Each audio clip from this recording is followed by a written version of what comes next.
Brother ನಮಸ್ತೆ. ನಮಸ್ತೆ brother, social ಮೀಡಿಯಾದಲ್ಲಿ ನೋಡ್ತಾ ಇದ್ದೀರಾ, ರವಿಚಂದ್ರನ್ ಅವರ ಶಾಂತಿ ಕ್ರಾಂತಿ ಅನ್ನೋ ಮೂವಿನ ಮತ್ತೆ ರಿಲೀಸ್ ಮಾಡ್ಬೇಕು ಅಂತ ಇದ್ದಾರೆ. ಅದ್ರ ಬಗ್ಗೆ ಏನ್ ಹೇಳಕ್ ಇಷ್ಟಪಡ್ತೀರಾ?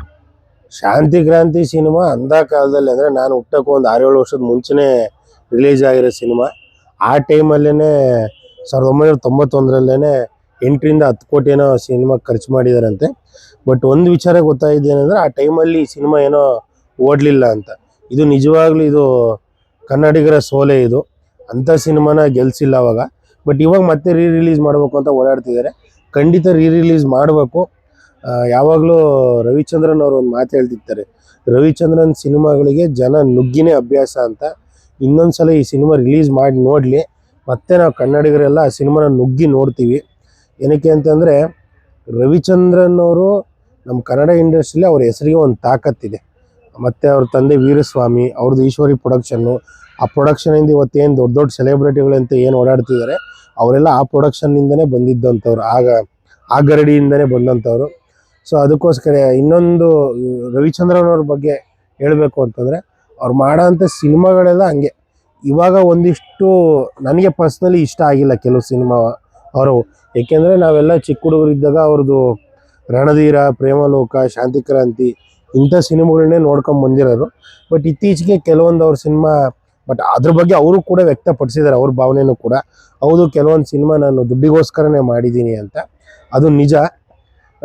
ಬಟ್ ರವಿಚಂದ್ರನ್ ಅವ್ರ ಬಗ್ಗೆ ಹೇಳಬೇಕು ಅಂತಂದರೆ, ನಮ್ಮ ಕನ್ನಡ ಇಂಡಸ್ಟ್ರಿಲಿ ಯಾರೂ ಮಾಡೋಕ್ಕಾಗ್ದಲೇ ಇರೋಂಥದ್ದು ಕೆಲವೊಂದು ಸಿನಿಮಾಗಳನ್ನ ಅವ್ರು ಮಾಡಿದ್ದಾರೆ. ಪ್ರೇಮಲೋಕ ಸಿನಿಮಾ ಇವತ್ತಿಗೂ ಕೂಡ ಆ ಸಿನಿಮಾನ ಬೀಟ್ ಮಾಡೋ ಇಂಥ ಇನ್ನೊಂದು ಲವ್ ಸ್ಟೋರಿ ಯಾವುದೂ ಬಂದಿಲ್ಲ ನಮ್ಮ ಕನ್ನಡ ಇಂಡಸ್ಟ್ರಿಲಿ. ಮುಂದೆ ಬರೋದು ಡೌಟು. ಹಂಗೇನಾದ್ರು ಬಂದರೆ ಅದನ್ನ ರವಿಚಂದ್ರನ್ ಅವರೇ ಸ್ಕ್ರಿಪ್ಟ್ ಮಾಡಬೇಕು ಅಂತ ನನ್ನ ಅನಿಸಿಕೆ. ಬ್ರದರ್, ರವಿಚಂದ್ರನ್ ಅವ್ರಿಗೆ ಇದ್ರ ಬಗ್ಗೆ ಗೊತ್ತಾದ್ರೆ ಸಿನಿಮಾನ ರಿಲೀಸ್ ಮಾಡ್ತಾರೆ ಅಂತ ನಿಮ್ಗೆ ಅನ್ಸುತ್ತಾ? ಅವ್ರು ಯಾವತ್ತೂ ಕೂಡ ತಮಗೋಸ್ಕರ ಏನು ಮಾಡ್ಕೊಂಡಾರಲ್ಲ. ಅವ್ರು ಯಾವತ್ತಿದ್ರು ಕೂಡ ಅಭಿಮಾನಿಗಳಿಗೋಸ್ಕರ ಅಂತಲೇ ಅವ್ರು ಇರೋದು.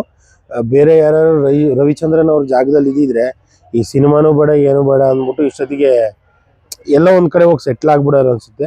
ಬಟ್ ರವಿಚಂದ್ರನ್ ಅವ್ರು ಯಾವತ್ತಿದ್ರು ಕೂಡ ಅವರನ್ನು ಪ್ರೀತಿಸೋವಂಥ ಅಭಿಮಾನಿಗಳ ಪರನೇ ಇರೋದು.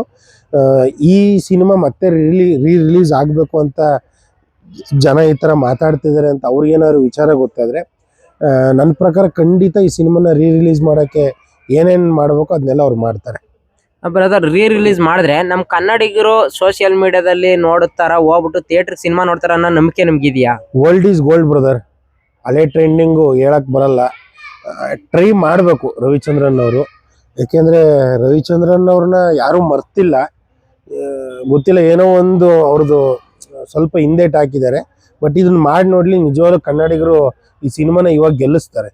ಕೊನೆಯದಾಗಿ ರವಿ ಸರ್ ಅಭಿಮಾನಿಗಳಿಗೆ ಮತ್ತು ಕನ್ನಡಿಗರಿಗೆ ಇದ್ರ ಬಗ್ಗೆ ಏನು ಹೇಳಕ್ಕೆ ಇಷ್ಟಪಡ್ತೀರಾ? ಏನಿಲ್ಲ, ಎಲ್ಲರೂ ಕೈ ಮುಗಿದು ಕೇಳ್ಕೊಳ್ತೀನಿ, ದಯವಿಟ್ಟು ಶಾಂತಿ ಕ್ರಾಂತಿನ ಮತ್ತೆ ರಿಲೀಸ್ ಮಾಡೋಕ್ಕೆ ಏನೇನು ಸಾಧ್ಯ ಆಗುತ್ತೋ ಅದೆಲ್ಲದನ್ನು ಎಲ್ಲರೂ ಸೇರಿ ಮಾಡೋಣ. ಆ ಸಿನಿಮಾ ರಿಲೀಸ್ ಆಗಬೇಕು, ಮತ್ತು ಆ ಸಿನಿಮಾನ ಗೆಲ್ಲಿಸ್ಬೇಕು. ಕೇವಲ ಈ ಸಿನಿಮಾ ಮಾತ್ರ ಗೆಲ್ಲೋದಲ್ಲ, ಇದರಿಂದ ರವಿ ಸರ್ಗೂ ಹೆಲ್ಪ್ ಆಗುತ್ತೆ. ರವಿ ಸರ್ರು ಮತ್ತೆ ಕಮ್ಬ್ಯಾಕ್ ಆಗುತ್ತೆ. ಅವ್ರಿಗೊಂದು ಧೈರ್ಯ ಬರುತ್ತೆ, ಇಲ್ಲ ಕನ್ನಡಿಗರು ನನಗೆ ಇನ್ನೂ ಕೈ ಬಿಟ್ಟಿಲ್ಲ, ನಾನು ಇನ್ನೂ ಹಿಡಿದು ನಿಲ್ಲಿಸ್ತಿದ್ದಾರೆ. ಸೊ ಈ ಶಾಂತಿ ಕ್ರಾಂತಿ ಥರ, ಪ್ರೇಮಲೋಕದ ಥರ, ರಣಧೀರ ಸಿನಿಮಾ ಥರ ಇನ್ನೂ ಯಾವ್ದಾರು ಸಿನಿಮಾ ಮಾಡೋಕ್ಕೆ ಅವ್ರಿಗಿನ್ನೂ ನಾವು ಪ್ರೋತ್ಸಾಹ ಕೊಟ್ಟಂಗಾಗುತ್ತೆ. ದಯವಿಟ್ಟು ಈ ಸಿನಿಮಾನ ರಿಲೀಸ್ ಮಾಡಿ, ಖಂಡಿತ ನಮ್ಮ ಕನ್ನಡಿಗರು ಈ ಸಿನಿಮಾನ ಗೆಲ್ಲಿಸ್ತಾರೆ. Thank you brother.